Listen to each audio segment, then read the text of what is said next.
सूजा हुआ लेटर से लिवर है, जब फैटी लिवर है, तो अगर हम वहीं पे एक्शन ले लें, can we prevent further disease? और इसके अगर हम 2 हिस्से लेते हैं, सब आपको पूछ रहे हैं। एक तो ये है कि लिवर की क्या-क्या बीमारियाँ हम प्रिवेंट कर सकते हैं, provided we act in time, और दूसरा और बॉडी की क्या-क्या बीमारियाँ हम प्रिवेंट कर सकते हैं, बशर्ते कि हम सही समय पे सही इलाज करें। डेफिनेटली अगर जब सूजन वाली स्टेज है, इन्फ्लेमेशन वाली स्टेज है, अगर हम तब एक्ट करते हैं, एक तो डेफिनेटली श्योर है कि हम उसकी प्रोग्रेशन को रोक सकते हैं। और काफ़ी सारे चांसेस ऐसे भी हैं कि अगर हम अपना वेट लॉस कर लें 10 to 15%, even 5 to 10% has a very good effect, but अगर हम 15% तक लूज़ कर पाएँ, फिर तो मज़ा ही आ जाता है उस चीज़ में। तो आप मान लीजिए कि वो रिवर्सल की तरफ चल जाते हैं हम, फाइब्रोसिस जो है, वो रिवर्स भी हो जाता है, काफ़ी हद तक ठीक हो जाता है। But definitely the most important thing is action, and action has to taken at earliest. We have to hit early, we have to hit hard so as to get maximum benefit. तो अब आपका दूसरा जो question है उसमें कि कौन कौन सी कॉम्प्लिकेशंस हैं। अगर हम फैटी लिवर को उसी स्टेज पे रोक दें, ना बढ़ने दें, तो हम बहुत सारी चीज़ों से बच सकते हैं। एक तो इन सिरोसिस से बच जाएँगे, जिसमें लिवर परमानेंटली श्रिंक हो जाता है साइज़ में और लिवर के काम करने की कैपेसिटी बहुत कम हो जाती है और पेशेंट का लाइफ स्पैन भी कम रह जाता है। और उसकी आगे कॉम्प्लिकेशन है हेपेटोसेलुलर कार्सिनोमा, जैसे कि लिवर का कैंसर।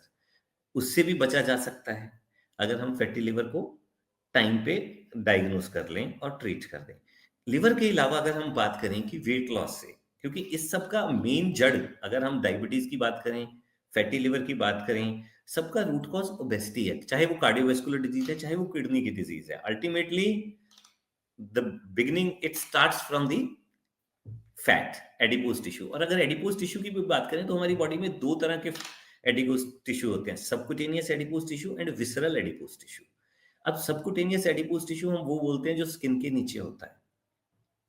सबक्यूटेनियस टिश्यू, उसके नीचे फैट का डिपॉजिट हो जाना। विसरल एडिपोज टिश्यू मीन्स कि लिवर के आसपास, किडनी के आसपास, पेंक्रियाज के आसपास और इंटेस्टाइन के आसपास फैट का जमा हो जाना। अब इन दोनों में से जो हमारा सबक्यूटेनियस एडिपोज टिश्यू है, वो तो कुछ अच्छा काम भी करता है, एनर्जी रिजर्वायर है, इंसुलेशन देता है। बट जो विसरल फैट है, जो लिवर के आसपास है या पेंक्रियाज के आसपास है, वो मेटाबॉलिकली एक्टिव है। उसमें से फ्री फैटी एसिड्स निकल रही हैं, जो कि नुकसान करता है लॉन्ग रन में, हार्ट की प्रॉब्लम्स को बढ़ाता है, फैटी लिवर की प्रॉब्लम को बढ़ाता है। और ये एक डायरेक्ट ट्रायल था, जिसमें हमने देखा गया था कि पेशेंट जिनकी डायबिटीज़ रिमिशन में जा रही है, सिर्फ 1 ग्राम फैट कंटेंट कम होने से 1 ग्राम इंसुलिन की सिक्रीशन इतनी बढ़ गई कि पेशेंट रिमिशन में चले गए। सो अगर हम थोड़ा-सा भी एक्टोपिक फैट कम कर पाते हैं, तो उससे बहुत हम डायबिटीज़ से बच सकते हैं, हम हार्ट की प्रॉब्लम से बच सकते हैं, हम किडनी की प्रॉब्लम से बच सकते हैं, हम ऑब्स्ट्रक्टिव स्लीप एपनिया जैसी प्रॉब्लम से बच सकते हैं।